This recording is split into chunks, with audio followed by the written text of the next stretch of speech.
Midnight Readers, are you ready to jump into our next read? It is Confusion in a Small Town. Ready? Let's go. I had always envisioned myself graduating from college and returning to the city I love, the city in which I was born and raised. But fate has a funny way of throwing you a curveball sometimes. When graduation time finally came, I was eager to trade in the small-town life for the excitement of city living once again. However, events which I can only describe as unforeseen completely derailed those plans. It all started early on in my college career when Jessie and I met Josh. Jessie, short for Jessica, was more of the wild one. She loved to go out and dance and was constantly looking for an exciting new adventure to embark on. She had been a friend for as long as I could remember. Then there was Josh, who we met freshman year of college. He was handsome, a bit shy, and based on our initial meeting and interactions, I was sure that there was an undeniable attraction.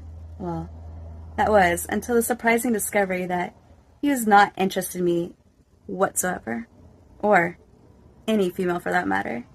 It only came as a surprise as my instincts were usually pretty spot on when it came to matters such as these. It was that year that the three of us became totally inseparable. We did everything together, from shopping, dancing, and hiking, to sharing the most intimate secrets and guy hunting. Yes, even Josh. Eventually, the time came when we all suffered through finals together and joyfully celebrated graduation. Senior year was a tough one. Early on, we received the devastating news that Jessie's mom's cancer had progressed. With Jessie's brother still away at medical school, most of her care was left up to Jessie. She started failing her classes and was hardly able to keep up with everything that was going on. So, I offered to help her out with her mom. On Mondays and Wednesdays, I would take her mom to run errands, and on Sundays, we would all cook together.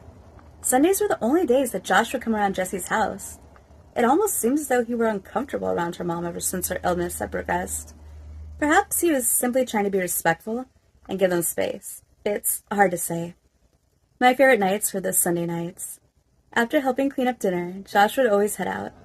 We would then stay up to close to 2 a.m. watching chick flicks. Typically, we would all fall asleep in Jessie's room. For some reason, I always seemed to wake up to a "Good morning, how'd it go?" text from Josh. I couldn't keep my mind from wandering from time to time. How nice it would have been if, well, never mind. There was no point in pondering something that could never be. One particular night, the three of us were sleeping over at Jessie's when we awoke to the deep rumble of a truck. Well, at least Josh and I did. It was close to 3 a.m., so we tiptoed over to Jessie's window to peek out. There was a tall, seemingly well-built, dark-haired guy walking up to the door. We were shocked when he let himself in. "That must be Jessie's brother," Josh and I whispered in unison. This was our first time seeing him, other than a few times at the park long ago. "I have to go to the bathroom," I told Josh, but we both knew very well that I was going to try to catch a glimpse of Derek, our mysterious brother. As I opened the door and crept into the hall, I was startled as I almost smacked right into him. Our eyes met, and we both stood there silently staring at one another. Finally, he spoke. "Sorry, I didn't realize she had any friends over." With that, he walked away just as quickly as he had appeared. The next day, Jessie and Josh got up early to get ready for their classes. It was my day to take Sharon, Jessie's mom, to run errands. That day, we stopped to have lunch on the bay. Sharon told me, "You know, I really wish you could meet my son. I really think the two of you would hit it off. Someday, I'll get the two of you in the same place at the same time." I laughed, and she gave me a look that let me know she hadn't been joking. Over the next few months, she made many comments of the sort. I learned that Derek was going to be graduating at the same time that we would be. Sharon was very proud of both of her children, but I could tell that she had a soft spot for Derek. As the last few months leading up to graduation progressed, Sharon got worse and worse. In passing, I often saw Derek's black truck parked outside on the days I was not there. When I would drop things off for her, I would see Derek's face appear in one window or another. And he would remain there until I left. I couldn't help but wonder what he was thinking. Why he never said hi, or even waved. Typically, Josh and I would meet up at the park that overlooked the bay while waiting for Jessie to get home from her classes. The park was located right next to the gym, across the street from the hiking trails that surrounded Jessie's house. Her family owned a decent-sized piece of land near the middle of town. Although they never spoke of money, you could just tell that they were well off, as many of the families were in this small town. Most came from old money, that had trickled down across the generations. Being that wealth was not uncommon here, most of the wealthier townspeople lacked that arrogance that tends to accompany such lifestyles. Given this, it came as no surprise that this town was home to an incredibly prestigious university, the university which I attended. I, unlike Jesse and Josh, was here on scholarship and resided in a beautiful home on the hill with my roommates, who attended the university as well. Finally, graduation came, and we celebrated for close to a week straight. Jesse, Josh, and I decided to take a few days to road trip up the coast. Jesse planned for Derek to care for Sharon while we were gone, which seemed to work out well. As we learned he had planned to move back home right after graduation, the road trip started out great, with the open road and wind in our hair. Nothing felt more magical than the three of us dancing under the stars and falling asleep to the sound of the waves that first night. However, it wasn't long before things took an unexpected turn. It was kind of strange. Josh and Jesse kept having secret talks, which appeared heated. Jesse began acting extremely clingy, which was completely unusual behavior for her. Stranger yet, Josh, the most laid-back one of the group, seemed completely riled up by the situation. Neither one of them would say a word about what was going on between them. I figured it was just because they both were drinking throughout the trip, which they rarely did, and when drinking, they both tended to fight for attention. When we got back, things seemed to go back to normal for the most part, or so I thought. Jessie spent a lot of time with Derek and her mom, as her mom got worse. So, Josh and I gave them their space. Josh and I always had a great time when we were together. Never had a dull moment. When I was with him, I never had a care in the world. I always felt safe, and truth be told, I liked the jealous looks I got from the other girls when I went out with him. I couldn't help but laugh to myself. If they only knew he didn't like girls. One day, as I was leaving the gym, Jessie called me and asked me to come over. She told me that Derek had insisted on taking their mom out, just the two of them. Jessie and Derek both knew that their mom was getting worse, and wanted to spend as much time with her as possible. On this particular day, Jessie was very upset that they had left her behind. I told her I'd come over, but I just got to know the gym, so I was going to go home and take a shower first. She begged me to go straight over and just shower at her house. I could tell that she was trying not to cry by the sound of her voice, so I did as she asked and went straight over. When I got there, she gave me a big hug, a hug that lasted unusually long. When we went up to her room, she told me to choose whatever clothes that I wanted to borrow. We shared clothes often, so there was nothing unusual about this. I was a bit tired and really just wanted to take a shower, so I told her to pick something out for me. She agreed, and I hopped in the shower. I was a little surprised when the door opened and she walked right in, staring at me through the clear glass of the shower. Normally, she would knock or just talk to me through the door. This time, she came in, sat down, and just looked at me. What's going on?" I questioned. "Nothing. Just wanted to bring you the clothes," she said. She sat there silently staring a moment longer, then, as if nothing had happened, went back out. I couldn't help thinking that was a little unusual, even for her. When I went into her room, she was lying on her back staring at the ceiling. She didn't even look at me as she started speaking. "My mom really wants to meet Derek, you know. She won't stop talking about it."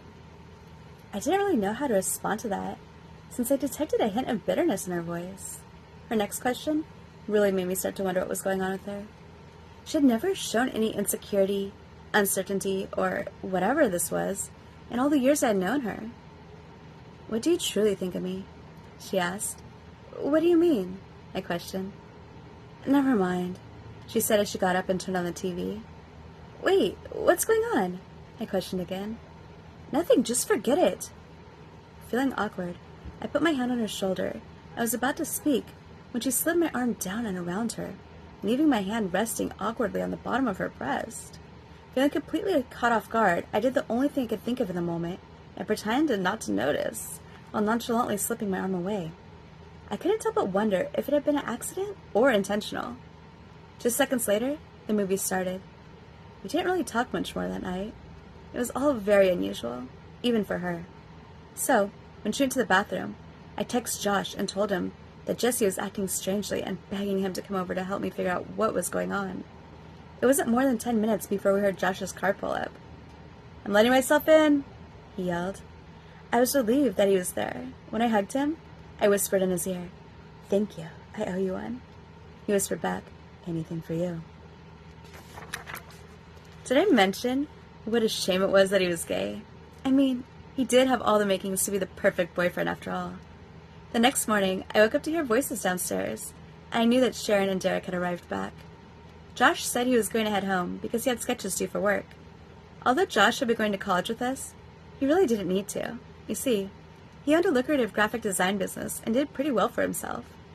I was shocked when he said, "Come on, I'll give you a ride home." Jessie looked at me. "Yeah, it's okay. Go ahead and go. I'll see you later." "Okay, text me later," I said, hugging her goodbye. Josh didn't take me home. Instead, he drove right past my house. Where are we going?" I asked. "To play at my house," he said with a mischievous smile. "Hot tub?" he continued with a wink. "I thought you had to work," I said as we walked in. "I do. You could be my inspiration. Just don't get my laptop wet, or else," he said with a laugh. "Or else what?" I challenged back.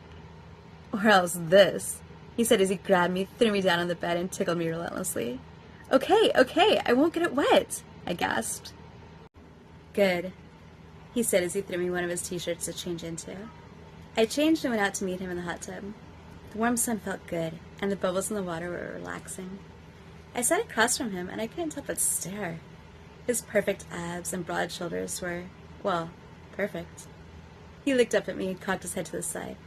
"What?" he said with a smirk. "What are you thinking right now?"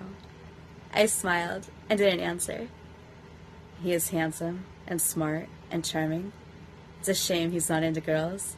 Tell me that you're not thinking that right now," he said with a big smile on his perfect face. I laughed. "You don't have to deny it. It's not like I'm going to do anything about it," he said as he moved closer. He came so close that I could feel his breath on my neck. "I'm definitely not going to get in your space, like this. And I'm definitely not going to kiss you on the cheek, like this," he said as he started laughing. "I'm just playing. Now stop messing around. I have to get to work." I faked a laugh, but couldn't help but think back to the first time I had met him. I would have sworn then that he was straight. My mind began to wander. What was that little stunt all about? What if he had been straight all along? I shook my head. There's no point going down that path. That simply wasn't the case. He was definitely gay. He had pretty much become one of the girls. He was too close, way too close, to ever be straight. I felt guilty even allowing those thoughts to cross my mind. I felt my face flush, and I knew I had to get out of there to clear my head.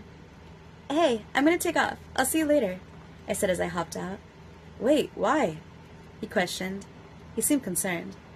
"I just have stuff I have to get done. Work, for example. It's Tuesday, my only me day," I said with a little laugh, trying to play it off as I walked away. "It could be an us day," he yelled after me. I faked a laugh as I dried off and waved goodbye. As I walked to my house at the end of the block, I can't help thinking how strange the last 2 days had been with both Josh and Jessie. Thankfully, my job was remote and I was able to work from home, around my own schedule, as I was having a particularly difficult time focusing after what had just transpired, and work took me far longer than usual. On Wednesday, I pulled up to Jessie's house to pick Sharon up as usual. Derek's truck was outside, but it seemed too quiet. I rang the doorbell. No answer. I tried calling Jessie's cell. Again, no answer. "Hey!" I heard a voice call out from across the street. There were 3 of Derek's friends at the park. "They took Sharon to the hospital early this morning. It doesn't sound good. You should probably get over there." Immediately I called Josh. He met me and we went to the hospital together. They wouldn't let us in to see her. They said only family would be permitted. Josh and I sat in the waiting room for close to 4 hours. The entire time, Josh had his arm around me, reassuring me that he knew it was hard, but everything would be okay. He truly was my rock and best friend I could ask for. Finally, the nurse came out to tell us that we would not be able to see her today, and it would be best for us to go and try to get some rest. That night, I stayed at Josh's house. He was like the perfect giant teddy bear, as usual. As I closed my eyes, I felt both sad and strangely at ease. It was definitely a strange sensation feeling these mixed emotions. For the entirety of the next day, we took turns trying to call Jessie. We got no response. We finally called the hospital and learned that Sharon had passed overnight. We rushed to Jessie's house. We rang the doorbell several times before Derek finally opened it. "I'm so sorry," I started to say, but Derek just turned and walked away. He looked like hell. We ran upstairs to find Jessie. For some reason, Josh insisted that I go first. I found Jessie on the floor at the end of her bed with her arms wrapped around her knees. She looked up with her tear-streaked face, and when I leaned down to hug her, she pretty much tipped over into my arms. After a few minutes, Josh gave her a pat on the back and then came to sit down next to me. I found this kind of strange that he didn't give her a hug, let alone utter a single word to her. We stayed like that for a long time. Finally, after what seemed to feel like hours, and she said, "The funeral is a week from Friday. Derek is making all the arrangements." She then burst into tears again. That is pretty much how the rest of the night went. The funeral came in no time. Jessie was surrounded by many family members. Josh and I sat together at the funeral. Although Josh had tears in his eyes, he forced himself to hold them back and focused on making sure I was holding up okay. Of course, I couldn't help but cry. I guess I wasn't as strong as Josh, but that was just another thing that made Josh Josh. He was always by our sides, being our rock. The next day came, and I got up and started to get ready to go to Jessie's house. There was a knock on my door. I heard Josh say, "It's just me." I opened the door. He had a serious look on his face. "What's going on?" "There's something you need to see," he said as he handed me his phone. It was a text from Jessie. A long text. It read, "You win, Josh. You can have her. I'm sure you'll be more than happy to finally get what you've wanted all along. I have to get out of here. Please tell her that I'm sorry for not telling her the truth, or having the courage to stay and say it to her face. I just have to get away. Take care of her." "What does that mean?" I questioned. "I don't understand. What did you win? And tell me the truth about what?" He just looked at me. He opened his mouth, as if he were going to say something, but then closed it again. He stared down at the ground, seemingly in thought. "Josh, what's going on?" I said again, feeling both worried and frustrated. "I don't know what to say. She's gone. I don't know where, but she obviously wants you to know that she's sorry. That's what's important," Josh said with a strange look on his face. I knew he wasn't telling me everything. I wondered if it was about their ongoing competition for attention, but it seemed like more than that. "Josh?" I said with a questioning tone. I was surprised when he silently met my gaze for a few moments before responding. "I don't know. I guess you need to call her." After going around in circles for what felt like hours, I was still not satisfied with his responses, but, in all honesty, I was too shocked and drained to question it further. I tried contacting her countless times for the next few weeks, but there was nothing. Josh and I started hanging out at the park more. It was strange. Even though Jessie was gone, we began becoming pretty good friends with Derek's friends, who also hung out at the park. It was a while before we saw Derek again. Almost a year went by, and still no word from Jessie. She didn't answer our calls, texts, or emails. I could only hope that she was okay. I couldn't understand why someone who had been my best friend for so long would just leave like that, without a word, without an explanation, and it hurt. It was a warm June day when Josh came knocking at my door. "Let's go to the bay. It's beautiful out."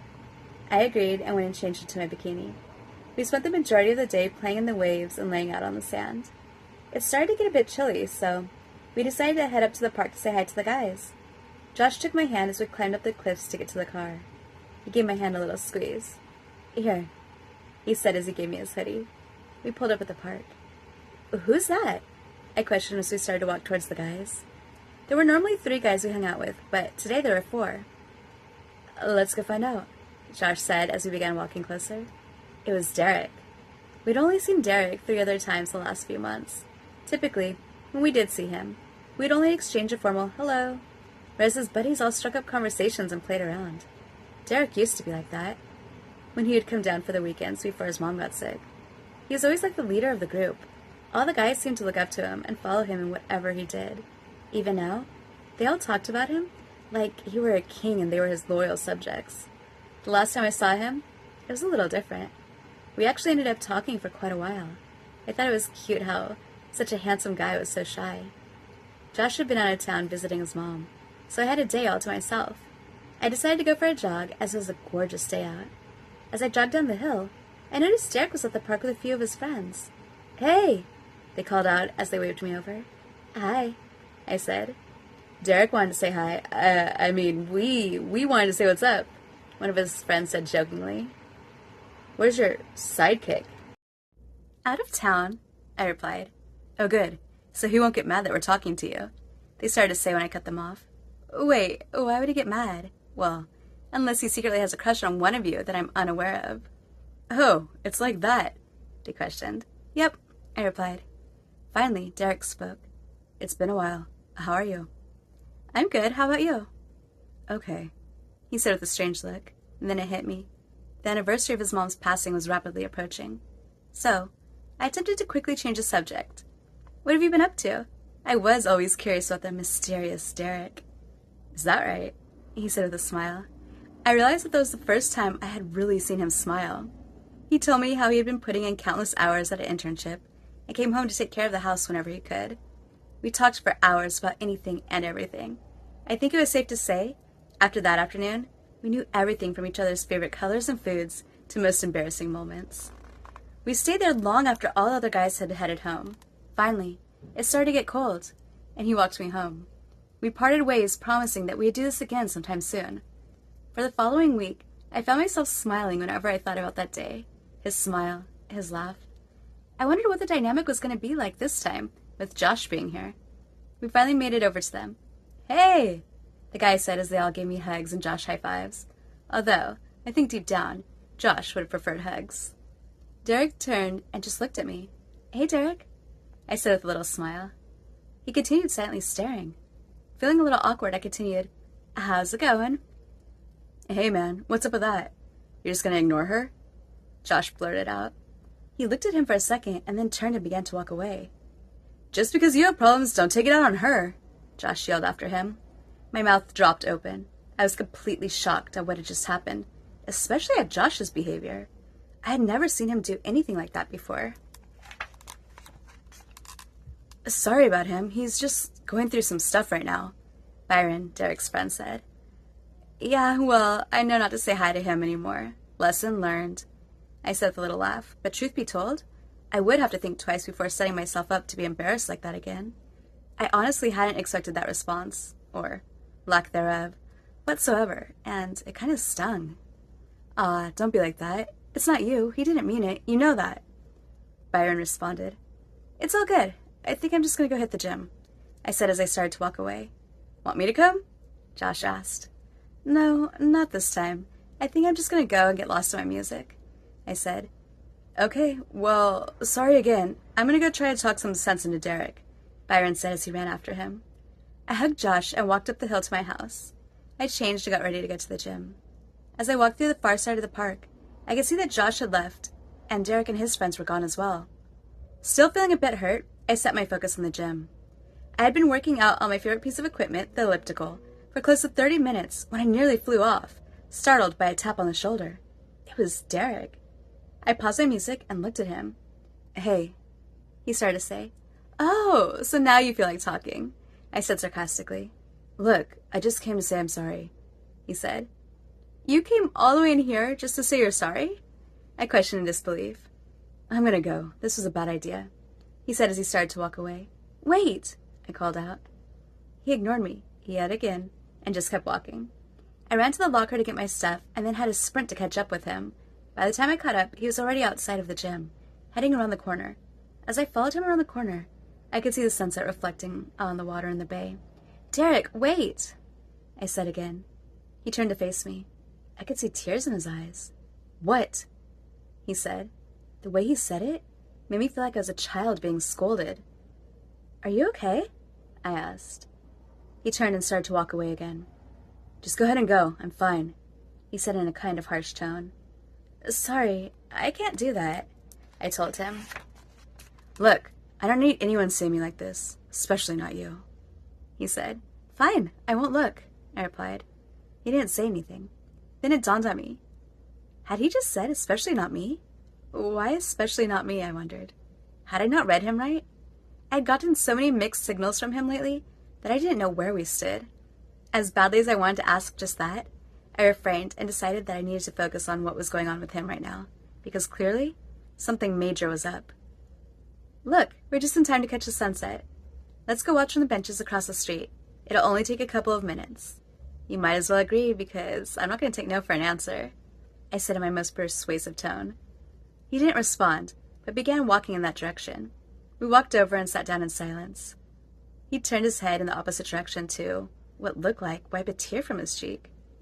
I think he was hoping that I didn't notice. He hung his head down. I felt so bad for him, yet I didn't know what to say. I wasn't sure, but after thinking about it, I had a pretty good idea of what was bothering him. The 1-year anniversary of his mom's passing was tomorrow. I wanted to ask him if that was what was wrong, but I was scared bringing it up would only make matters worse. I had always wished that Derek and I had been closer, and it seemed like that might finally be going in that direction the last time I had seen him. However, today made me seriously doubt it. Finally, I gave in and put my hand on his shoulder and asked him, "Do you want to talk about it?" He didn't say anything, so he just sat there like that for a while. He looked in the opposite direction. "Sorry that you, of all people, have to be around me like this." "Are you serious?" I said, then paused. I tried to joke it off by saying, "I thought I told you not to worry about it. I won't look." He gave a little laugh. "Thanks." "You want to take a walk with me?" he asked. "Sure," I said, both relieved and curious as to where we were going now that the sun had set. We walked towards the trails by his house. Immediately, I knew where we were going. We walked partway up the trail and sat on the bench in front of his mother's grave. Although he was looking straight ahead, I could see the tears glistening in his eyes. "I miss her too," I said softly. Without a word, he turned his head and stared off in the opposite direction. "I never did thank you for all you did for her," he said, sounding a little choked up. "You know, I think she'd be happy to see us both sitting here. She was forever trying to get us to cross paths," I said with a half smile. "Yeah, I know," he said. It was silent for a while after that. It was starting to get pretty cold out, so I crossed my arms in hopes of keeping in some body heat. I could see the stars twinkling through the branches of the majestic trees. I wondered if Sharon was looking down on us. My train of thought was broken when Derek asked, "Are you okay?"